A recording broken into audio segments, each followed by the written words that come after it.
ગુજરાતની અંદર શિક્ષણની બાબતની અંદર જે ગુજરાતની પરિસ્થિતિ છે એ પરિસ્થિતિ અત્યારે જે પ્રમાણે આપણે જોઈ રહ્યા છીએ એ પ્રમાણે વારંવાર શિક્ષણની અંદર ગુજરાત અધોગતિ તરફ જઈ રહ્યું છે. હવે ખાસ કરીને અત્યારે એક પરખ નામનો 2024નો સર્વેક્ષણ આવ્યો અને આ સર્વેક્ષણની અંદર ચોંકાવનારો ખુલાસો થયો છે. આ સર્વેક્ષણના તારણો હેઠળ સર્વશ્રેષ્ઠ પ્રદર્શન કરનારા ટોપ 10 રાજ્યોની અંદર ગુજરાતનો સમાવેશ થઈ શકે. ટોપ 10 રાજ્યોમાં તો નથી થયો, પરંતુ તેનાથી વિપરીત જે સૌથી ઓછું એટલે કે લો પરફોર્મિંગ કરે છે એવા રાજ્યોની અંદર છેલ્લા 10 રાજ્યોમાં નીચલા ક્રમે ગુજરાતનો સમાવેશ થયો. અને આના કારણે આપણે જે અલગ અલગ વસ્તુઓ પહેલા વિધાનસભાની અંદર કોંગ્રેસે જે પ્રશ્નો પૂછેલા હતા એના માધ્યમથી બહાર આવીએ કે 2022ની અંદર એક શિક્ષકોની ચાલતી શાળાઓ હતી 700, 2024માં એ 1400 થઈ. 32,000થી વધારે શિક્ષકોની ભરતી છે. સરકારે VIP કલ્ચરની અંદર એક પ્રકારનું જ્યારે ગાંધીનગરની અંદર એસી કેબિનમાં બેસીને વિદ્યા સમીક્ષા કેન્દ્ર બનાવ્યું છે જે 5 સ્ટાર જેવું છે.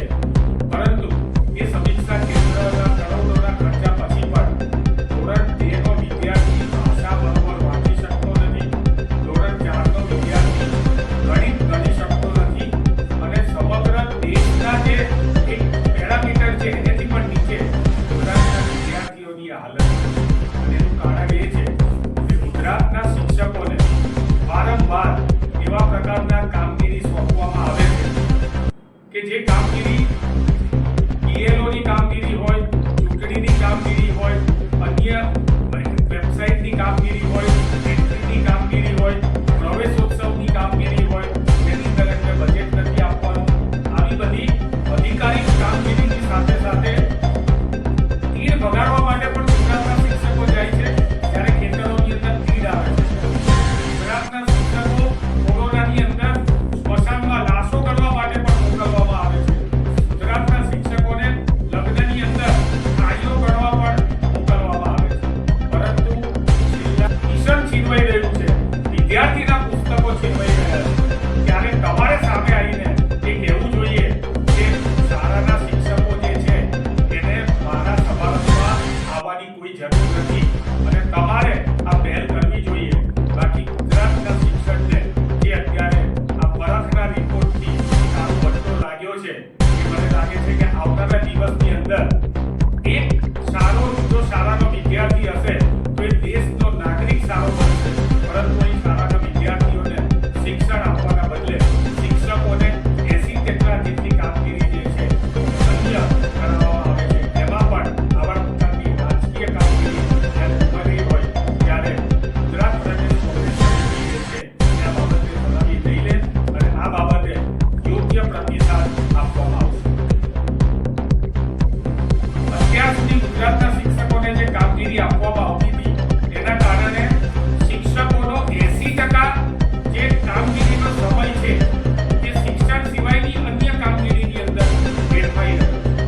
અને એની સાથે સાથે વધારાની બિનઅધિકૃત કામગીરી પણ સોંપવામાં આવેલી છે. આપણે જોયું કે વડાપ્રધાન શ્રી નરેન્દ્રભાઈ મોદી નિકોલમાં પધાર્યા હતા ત્યારે DOએ સ્પષ્ટ આદેશ આપ્યો હતો કે દરેક શાળાના શિક્ષકોએ આ સમયે આ શાળાના પીઠમાંથી અમારા હાજરી આપવા માટે, સભામાં હાજરી આપવા માટે હાજર રહેવાનું. ત્યારે પ્રિન્સિપાલશ્રીએ ફોન કરીને DOને કહ્યું હતું કે સાહેબ અમારે તો 3 જ શિક્ષકો છે, તમે 3 ને મૂકી દઈએ તો શાળા બંધ રાખવાની. તો કે ભલે બંધ રાખવાની થાય, ભલે શિક્ષણ કાર્ય બંધ રાખવું પડે, શાળામાં રજા પાડવી પડે, પરંતુ મોદી સાહેબના કાર્યક્રમમાં હાજરી આપવાની. આજે ફરીથી એક નવો તગલખી હિટલરશાહી આદેશ કે અમદાવાદ શહેરના DOએ આપેલો. ભારતીય જનતા પાર્ટીના પ્રમુખ તરીકે જગદીશભાઈ વિશ્વકર્મા પ્રસ્થાપિત થયા છે અને એમનો સન્માન સમારંભ કે તારીખ 17મીના રોજ રાખવામાં આવે છે.